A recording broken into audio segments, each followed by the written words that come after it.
खाद्य सुरक्षा योजना में नए चयनित व्यक्तियों को खाद्यान्न वितरण मार्च से होगा शुरू। खाद्य एवं नागरिक आपूर्ति मंत्री श्री प्रताप सिंह खाचरियावास ने विधानसभा में कहा कि राज्य सरकार ने खाद्य सुरक्षा योजना में नए नाम जोड़ने के लिए पोर्टल खोला है। पोर्टल प्राप्त आवेदनों में से चयनित पात्र व्यक्तियों को मार्च 2023 से खाद्यान्न वितरण आरंभ कर दिया जाएगा। श्री खाचरियावास प्रश्नकाल के दौरान बताया कि पोर्टल खोले जाने के बाद प्रदेश भर में करीब 19.58 लाख आवेदन प्राप्त हुए। इनमें से 3.49 लाख से अधिक आवेदन स्वीकृत किए जा चुके हैं और विभिन्न कारणों से 28,000 आवेदन निरस्त कर दिए गए। 10 लाख से अधिक आवेदन लंबित हैं और लंबित आवेदनों को निस्तारित करने का कार्य शीघ्र पूर्ण करने का प्रयास किया जा रहा है। खाद्य मंत्री ने आश्वस्त किया कि संयुक्त खातेदारी जमीन के मामलों में किसी भी किसान को खाद्य सुरक्षा योजना का लाभ देने में परेशानी नहीं आने दी जाएगी। लाभार्थियों के लिए खाद्यान्न का आवंटन पूर्वानुसार निर्धारित खाद्यान्न आवंटन प्रक्रिया के अनुसार उत्तरोत्तर माह से देय होगा। उत्तर मैट्रिक छात्रवृत्ति आवेदन पंजीकरण 28 फरवरी तक। उत्तर मैट्रिक छात्रवृत्ति की योजना 31 जनवरी से बढ़ाकर 28 फरवरी 2023 तक कर दी गई है।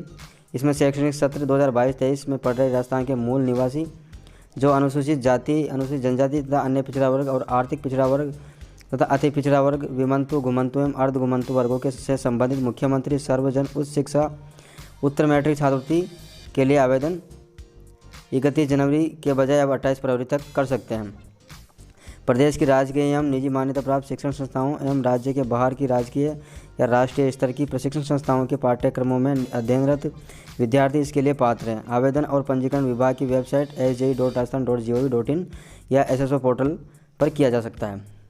जवाहर नवोदय विद्यालय कक्षा 6 में प्रवेश के लिए ऑनलाइन आवेदन की अंतिम तिथि अब 8 फरवरी कर दी गई है। सभी जिलों में संचालित जवाहर नवोदय विद्यालयों में कक्षा 6 में प्रवेश परीक्षा हेतु अंतिम तिथि 31 जनवरी से बढ़ाकर 8 फरवरी कर दी गई है। प्रवेश परीक्षा की तिथि आगामी 29 अप्रैल को निर्धारित कर दी गई है। नवोदय विद्यालय समिति के अनुसार कक्षा 6 में प्रवेश के लिए आवेदन समिति की वेबसाइट पर किए जा सकते हैं। आवेदन अभ्यर्थी के लिए किसी सरकारी या सरकारी मान्यता प्राप्त सरकारी सहायता प्राप्त विद्यालय में वर्तमान सत्र 2022-23 में कक्षा 5 में अध्ययनरत होना चाहिए। विद्यार्थी के लिए विद्यार्थी के परिजन और विद्यालय के प्राचार्य के हस्ताक्षर एवं मोहर के साथ आवेदन पत्र को वेबसाइट पर अपलोड करना होगा। राजकाज पोर्टल राजकीय कार्मिकों के अवकाश ऑनलाइन ही होंगे स्वीकृत। राज्य सरकार ने राजकीय अधिकारियों और कर्मचारियों को अब अवकाश के लिए ऑनलाइन आवेदन करने की व्यवस्था कर दी गई है और प्रशासनिक सुधार एवं समस्या समन्वय विभाग की ओर से राजकाज सॉफ्टवेयर बनाया गया है। डूंगरपुर जिले में अवकाश के लिए प्रार्थना पत्र राजकाज पोर्टल पर ऑनलाइन दर्ज करना होगा। जिला कलेक्टर श्री लक्ष्मी नारायण मंत्री की ओर से जारी आदेश के अनुसार अन्य माध्यम से प्रस्तुत प्रार्थना पत्र स्वीकारने होगा। जिले के सभी जिला शिक्षा अधिकारी, उपखंड अधिकारी, तहसीलदार और कलेक्ट्रेट के कर्मचारियों को भी इसी संबंध में निर्देश जारी कर दिए गए हैं। आमतौर पर मोबाइल, ईमेल के माध्यम से उच्च अधिकारियों को मौखिक या लिखित सूचना देकर अधिकारी कर्मचारी छुट्टी पर जा सकते हैं। इस माध्यम से प्राप्त आवेदन पत्र भविष्य में अस्वीकृत किए जाएंगे। राजकाज पोर्टल के माध्यम से आवास, NOC आदि के आवेदन भी किए जा सकेंगे। सूचना सहायक भर्ती 2730 पदों के लिए ऑनलाइन आवेदन शुरू। राजस्थान सरकार युवाओं और सरकारी और निजी क्षेत्र में लगातार रोजगार के अवसर उपलब्ध करवा रही है। सूचना सहायक के 2730 पदों पर भर्ती के लिए विज्ञप्ति जारी कर दी गई है। इसमें से 2415 गैर अनुसूचित और 315 पद अनुसूचित क्षेत्र के लिए हैं। इन पदों के लिए 27 जनवरी से ऑनलाइन आवेदन प्रक्रिया शुरू कर दी गई है और 25 फरवरी तक ये आवेदन किया जा सकेगा। कर्मचारी चयन बोर्ड की वेबसाइट SSO ID के माध्यम से आवेदन कर सकते हैं। सूचना सहायक भर्ती प्रक्रिया में शामिल होने के लिए उम्मीदवार की उम्र 21 वर्ष से 40 वर्ष के बीच में होनी चाहिए तथा उम्र की गणना 1 जनवरी 2024 को मानकर होगी। आरक्षित श्रेणी के उम्मीदवारों को उम्र में छूट दी जाएगी। चयन बोर्ड द्वारा सूचना सहायक भर्ती विज्ञप्ति के अनुसार लिखित परीक्षा का आयोजन इसी वर्ष जुलाई माह में किया जाना प्रस्तावित है। लिखित परीक्षा में न्यूनतम 40% अंक प्राप्त करना अनिवार्य होगा। हालांकि इससे कम अंक होने पर 3 तक अनुग्रह अंक प्रदान किए जा सकेंगे।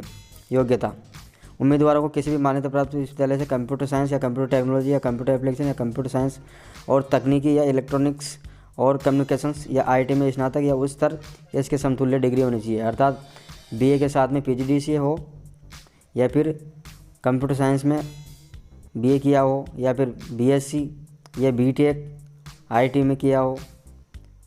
इस प्रकार के योग्यताधारी या डिप्लोमाधारी आवेदन के लिए पात्र हैं।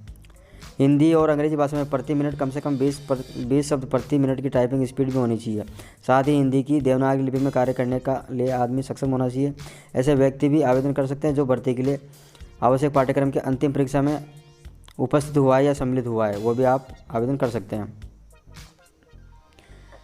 महात्मा गांधी अंग्रेजी माध्यम विद्यालय शिक्षक भर्ती 9,712 पदों के लिए ऑनलाइन आवेदन 31 जनवरी से होंगे शुरू।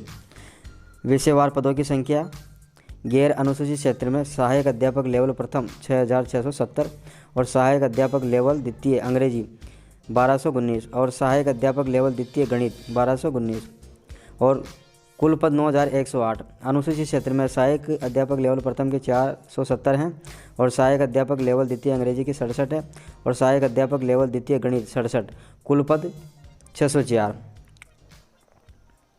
न्यूनतम सहायक अध्यापक लेवल प्रथम न्यूनतम 50% अंकों के साथ में 12वीं परीक्षा उत्तीर्ण होना चाहिए अंग्रेजी माध्यम में और अंग्रेजी माध्यम में उत्तीर्ण होना चाहिए और शिक्षा में डिप्लोमा और राजस्थान अध्यापक पात्रता परीक्षा यानी कि रेट 21-22 उत्तीर्ण होना अनिवार्य है। इसमें यहाँ पर आप देख सकते हैं, इसमें अंग्रेजी माध्यम के विद्यालय में ये पर संविधा पर आधारित पूर्णतः ये भर्ती हैं। इन पदों के आवेदन करने की प्रक्रिया 31 जनवरी से ही शुरू कर दी गई है और यह भर्ती राजस्थान सिविल सेवा पदों पर संविधा पर रखा जाना नियम 2022 के तहत की जाएगी। एक से अधिक पद की योग्यता एवं पात्रता होने पर प्रत्येक पद के लिए अलग अलग आप आवेदन कर सकते हैं। शिक्षा मंत्री ने विधानसभा में बताया, चिरंजीवी परिवार की महिलाओं को अब जल्द स्मार्टफोन मिलना होंगे शुरू। राजस्थान सरकार मुख्यमंत्री डिजिटल सेवा योजना के तहत चिरंजीवी परिवारों की महिला मुखिया को 3 साल की इंटरनेट सुविधा के साथ स्मार्टफोन जल्द उपलब्ध करवाएगी। मुख्यमंत्री श्री अशोक गहलोत ने इस योजना के लिए बजट का प्रावधान किया है। ये योजना प्रक्रियाधीन है।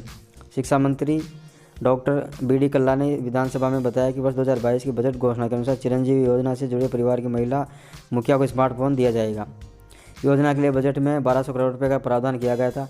पूरक मांग में 3500 करोड़ रुपये का प्रावधान किया गया और वर्तमान में 2600 करोड़ रुपये का प्रावधान किया हुआ है। राज्य सरकार की बजट घोषणा के अनुरूप योजना में 1.33 करोड़ चिरंजीवी परिवार की महिला मुखिया को स्मार्टफोन दिए जाएंगे।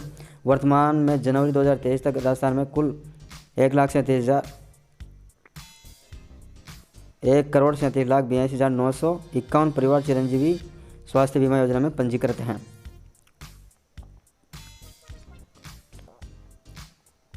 वर्तमान में जनवरी 2023 तक राजस्थान में कुल 1,37,82,951 परिवार चिरंजीवी स्वास्थ्य बीमा योजना में पंजीकृत हैं। वर्धमान महावीर खुला विश्वविद्यालय कोटा क्षेत्रीय सेवा प्रभाग कार्यालय आदेश है।